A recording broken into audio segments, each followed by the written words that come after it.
Good morning student. मैं Ramesh Kumar, geography lecturer, SMD Vidya Mandir की online क्लासों में आप सभी का हार्दिक अभिनंदन करता हूं। आज हम 11th क्लास ज्योग्राफी के अध्याय 3 पृथ्वी की आंतरिक संरचना का अध्ययन करेंगे।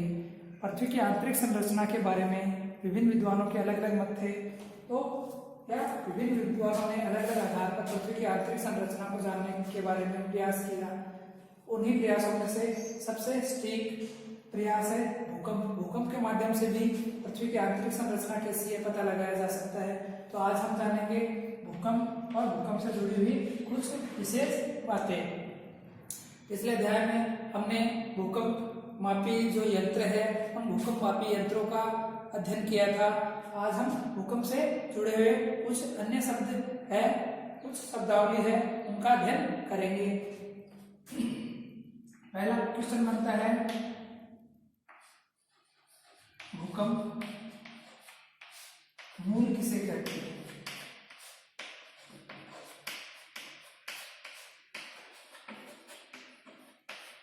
भूकंप मूल किसे कहते हैं? सबसे पहला प्रश्न बनता है जो आज के इस वीडियो में हम अध्ययन करेंगे।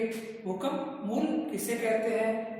इसी को अन्य रूप में कहा जा सकता है। ठीक है, अलग अलग नामों से जाना जाता है, तो इस अलग अलग नामों के आधार पर भी पूछा जा सकता है। तो हम सभी को पता होना चाहिए भूकंप मूल किसे कहते हैं। तो जानते हैं भूकंप मूल किसे कहते हैं। भूकंप मूल किसे कहते हैं? पृथ्वी जो है, पृथ्वी का जो भूगर्भ है, पृथ्वी के भूगर्भ में, पृथ्वी के भूगर्भ में वह स्थान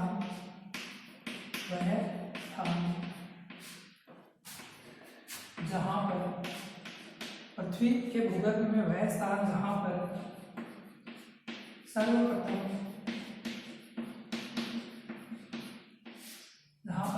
सर्वप्रथम कंपन या ऊर्जा मुक्त होती है। क्योंकि भूकंप ऊर्जा मुक्त होने के कारण ही आता है, ऊर्जा मुक्त होती है।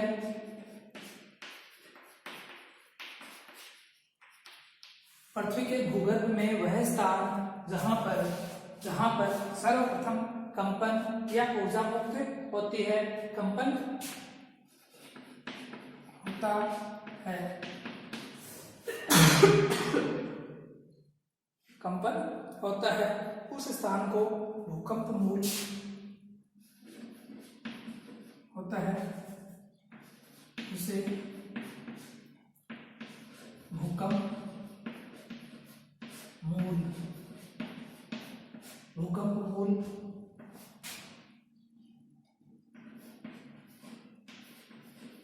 फोकस,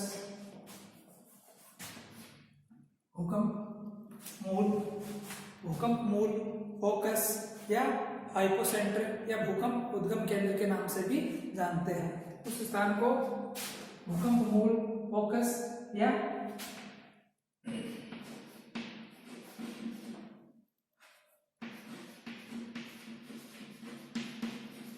हाइपोसेंटर, भूकंप उद्गम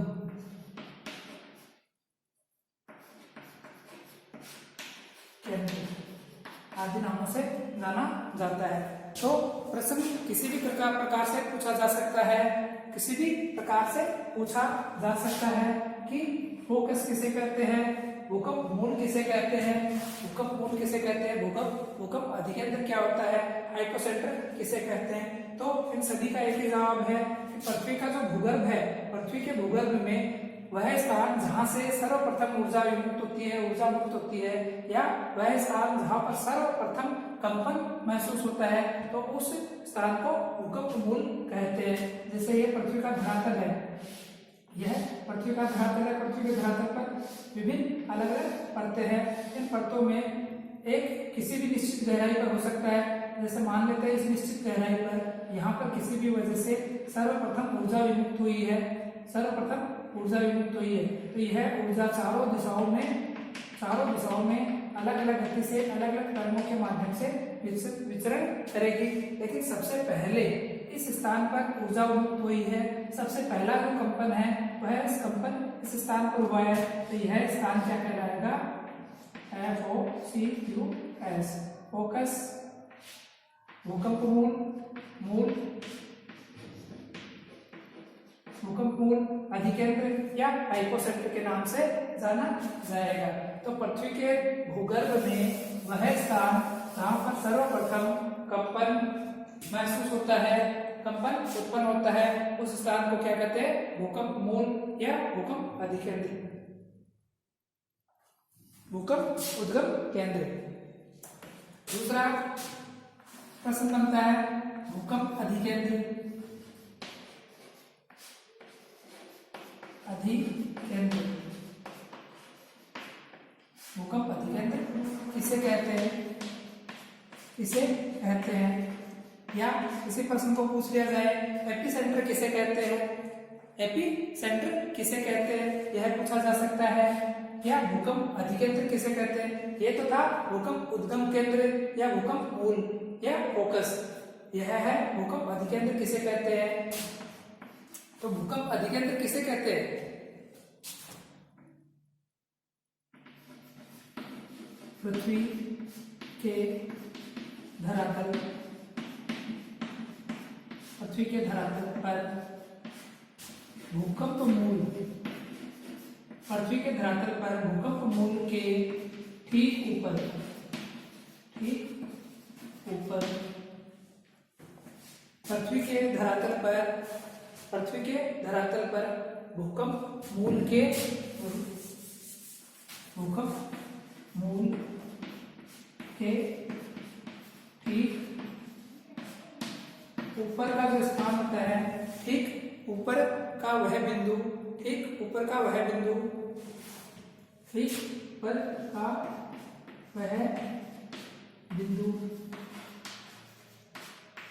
ठीक ऊपर का वह बिंदु जहां पर सर्वप्रथम भूकंपीय तरंगों को महसूस किया जाता है। पृथ्वी के धरातल पर भूकंप मूल के ठीक ऊपर का वह बिंदु जहां पर सर्वप्रथम जहां पर सर्वप्रथम भूकंप महसूस किया जाता है, किया जाता है,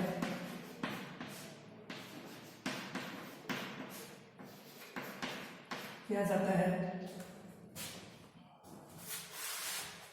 उस स्थान को किया जाता है को भूकंप अधिकेंद्र कहते हैं।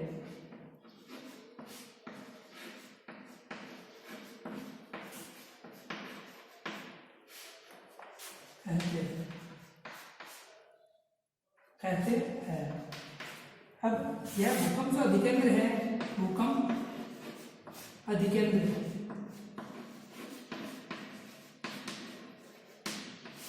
अब प्रश्न, अगला प्रश्न ये पूछा जा सकता है, यह प्रश्न बनता है भूकंप अधिकेंद्र, भूकंप अधिकेंद्र भूकंप मूल से कितने डिग्री का कोण बनाता है?